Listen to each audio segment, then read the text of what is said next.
A quick one on this. 29, a function f is defined by f of x equals to, that's mapped to 3x plus 2 divided by 2x plus 1. For what values of x is the function not defined? So if this function is not defined, it means the denominator is what? 0. So let's find the values of x that will make the denominator to be what? 0. So let's see. If I have, this is f of x is the same as what?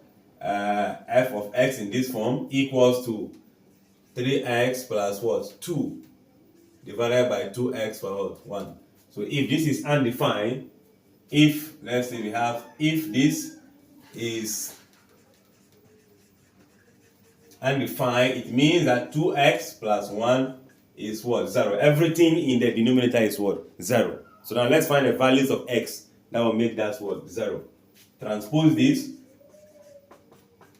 divide by 2, and that's the value of x. When you put it here, it makes your denominator to be 0, hence the whole rational function become what? Undefined. So this is going to be the option what? B. Like, share, comment, subscribe, and come back for more.